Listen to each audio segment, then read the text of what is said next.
নমস্কার বন্ধুরা, কিচেন ক্রাফটিংসে সবাইকে স্বাগত জানিয়ে শুরু করছি আজকের রেসিপি।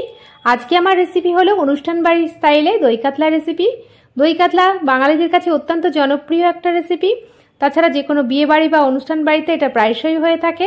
আর তার বাড়িতে কোনো অকেশন থাকলে স্পেশাল এই দই কাতলা রেসিপি বানিয়ে তোমরা অতিথি আপ্যায়ন করতে পারো। আর দেখতেই পাচ্ছ রেসিপিটি কতটা লোভনীয় হয়েছে। আশা করছি রেসিপিটি সকলের ভালো লাগবে। ভালো লাগলে লাইক কমেন্ট শেয়ার করার অনুরোধ থাকলো। আর পাশে থাকা বেল আইকনটি প্রেস করে সঙ্গে থাকবে নেক্সট রেসিপি দেখার জন্য। আর যারা আমার সঙ্গে রয়েছে তাদেরকে অসংখ্য ধন্যবাদ। তাহলে দেখে নেওয়া যাক আজকের রেসিপি। আমি এর জন্য 7 পিস পেটির মাছ নিয়ে নিয়েছি, ভালো করে ধুয়ে। আর নিয়ে নিয়েছি আদা, কাঁচা লঙ্কা, রসুন বাটা, পেঁয়াজ বাটা, আর ফেটানো টক দই, ধনেপাতা, কাঁচা লঙ্কা, গোটা গরম মশলা, গোটা জিরে আর 2টো শুকনো লঙ্কা। এবার আমি মাছটাকে তেল আর নুন দিয়ে আমি একটু ম্যারিনেট করে নিচ্ছি। দিয়ে দিচ্ছি স্বাদ মতন লবণ আর দিয়ে দিচ্ছি একটু সর্ষের তেল। আমি এটা পুরো সাদা গ্রেভি বানাবো দই কাতলার, একদম পুরো অনুষ্ঠান বাড়ির মতন। তার জন্য কোনো হলুদ বা লঙ্কার গুঁড়ো ব্যবহার করব না। এবার মাছটাকে আমি ভালো করে তেল আর নুন মাখিয়ে ভালো করে ম্যারিনেট করে নিয়েছি, পাশে রেখে দিলাম। আর একটা গ্রেভির জন্য মশলা রেডি করে নেব। সেটা হলো 7 থেকে 8টা কাজু নিয়ে নিচ্ছি। আর দিয়ে দিচ্ছি আমি 2 চামচ মতন পোস্ত। তোমরা চাইলে এর মধ্যে চারমগজ ব্যবহার করতে পারো। আর দিয়ে দিচ্ছি একটু জল। তারপরে আমি এটা ব্লেন্ড করে নিয়েছি। এবার আমি মাছগুলো ভেজে নেব। ওভেনে একটা কড়াই বসিয়ে কড়াইটাকে গরম করে দিয়ে দিচ্ছি সর্ষের তেল। তোমরা চাইলে সাদা তেলেও রান্না করতে পারো। তেলটা গরম হলে আমি ভালো করে নেড়েচেড়ে নিয়ে এবার আমি মাছগুলোকে ফ্রাই করে নেব।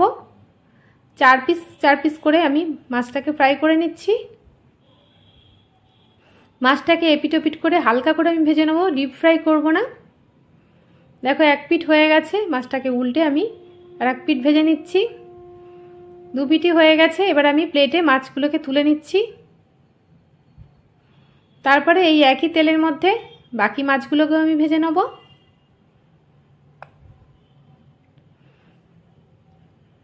এই মাছটাকেও দিয়ে দিলাম। দেখো মাছগুলো তেলে ছাড়তেই কেমন ফুলে উঠছে। কাতলা মাছ এমনি ঝোলে বা তেলে দিলে একটু ফুলে ওঠে। মাছগুলো ভাজা হয়ে গেছে সম্পূর্ণ। এবার আমি তুলে নিলাম। এবার এই তেলের মধ্যেই আমি ফোড়নে দিয়ে দিচ্ছি গোটা জিরে, আর দিয়ে দেবো 2টো শুকনো লঙ্কা ফোড়ন, আর গোটা গরম মশলা, এলাচ, লবঙ্গ, দারচিনি। তারপরে আমি 4 থেকে 5 সেকেন্ড আমি ভালো করে নেড়েচেড়ে একটা ফ্লেভার আসলে আমি দিয়ে দিচ্ছি একটু সামান্য পরিমাণ লবণ, যাতে তেলটা ছিটকে না যায়। পেঁয়াজ বা রসুনের দিলে বাটা দিলে এটা যাতে ছিটকে না যায়, ওর জন্য এটা একটা ট্রিক্স বলতে পারো। তারপরে আমি পেঁয়াজ দিয়ে ভালো করে 4 থেকে 5 মিনিট আমি কষিয়ে নিচ্ছি। পেঁয়াজের মধ্যে একটা জলো ভাব থাকে, সেটা শুকানো পর্যন্ত আমি পেঁয়াজটাকে ভালো করে নাড়তে নাড়তে আমি কষাবো। দেখো জলটা অনেকটা ড্রাই হয়ে এসেছে।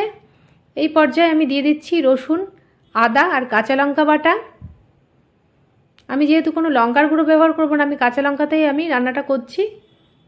তারপরে পেঁয়াজ, আদা, কাঁচা লঙ্কা, রসুন বাটা দিয়ে আমি ভালো করে আমি আরও 4-5 মিনিট আমি কষিয়ে নিচ্ছি।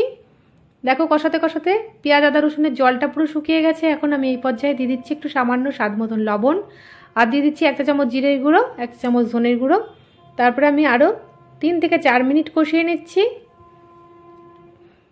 মশলাটা কষাতে কষাতেই দেখো জলটা পুরোটাই শুকিয়ে গেছে, সুন্দর একটা ফ্লেভার ছাড়ছে আস্তে আস্তে।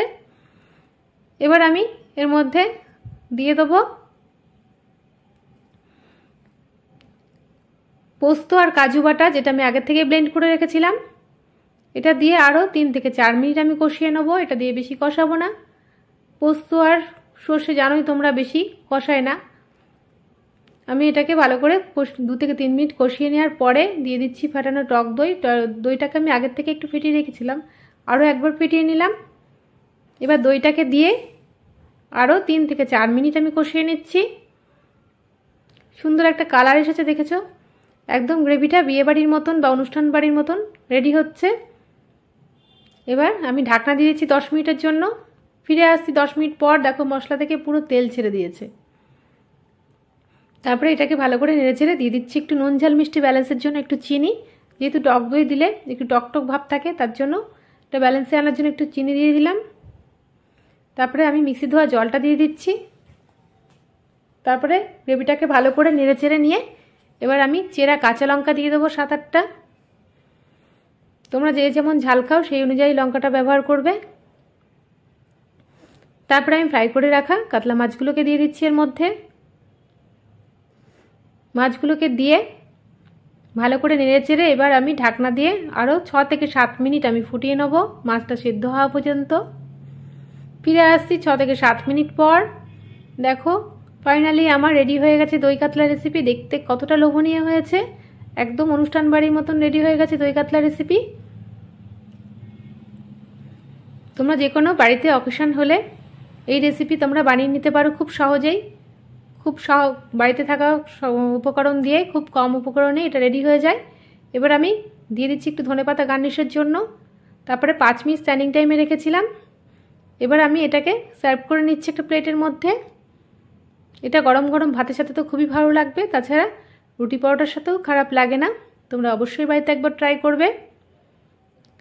খুব সহজেই এটা তোমরা বানিয়ে নিতে পারবে। বাড়িতে গেস্ট আসলেও তাদের মন জয় করে নিতে পারবে। আশা করছি রেসিপিটি সকলের ভালো লাগবে। ভালো লাগলে লাইক কমেন্ট শেয়ার করার অনুরোধ থাকলো। পাশে থাকা বেল আইকনটি প্রেস করে সঙ্গে থাকবে নেক্সট রেসিপি দেখার জন্য। পরের রেসিপির আমন্ত্রণ জানিয়ে আজকের মতন এখানেই বিদায় নিলাম। ভালো থাকবে, সুস্থ থাকবে, ধন্যবাদ।